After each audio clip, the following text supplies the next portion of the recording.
Arakan আর্মির হাতে আটক ২৬ জেলেকে ফেরত আনল বিজিবি, ফেরত এলো নৌকাও। বিস্তারিত দেখুন টেকনাফ প্রতিনিধির পাঠানো প্রতিবেদনে।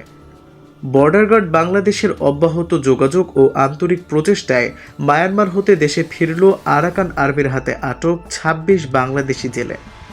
গত ১৫ই মার্চ বিকেলে বিজিবির টেকনাফ ব্যাটালিয়নের সদস্যরা মায়ানমার আরাকান আর্মির কাছ থেকে ২৬ জন বাংলাদেশি জেলেকে গ্রহণ করে টেকনাফ জেটি ঘাটে নিয়ে আসে।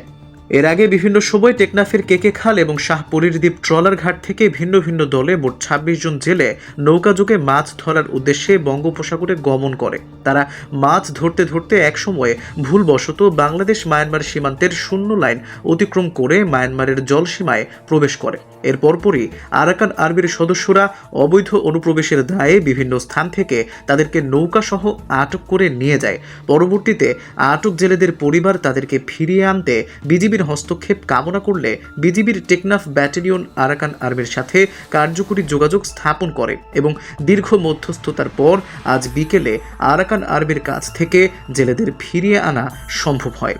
একই সময় দীর্ঘদিন যাবৎ আরাকান আর্মির নিকট বাজেয়াপ্ত একটি মাছ ধরার নৌকাও ফেরত আনা সম্ভব হয়েছে।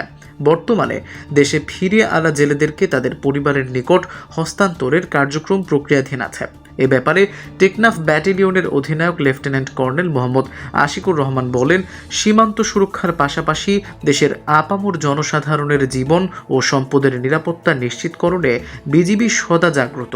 সীমান্তে বিজিবির পেশাদারিত্ব, কৌশল, দায়িত্ববোধ এবং দেশপ্রেমের দৃষ্টান্তের নজির অজস্র। তাই বিজিবি সীমান্তের যে কোনো সংকটেই জনসাধারণের আস্থার জায়গা। আটক জেলেদের সফল প্রত্যাবর্তনের মাধ্যমে আবারও সর্বসাধারণের আস্থার কার্যকরী প্রতিফলন ঘটল।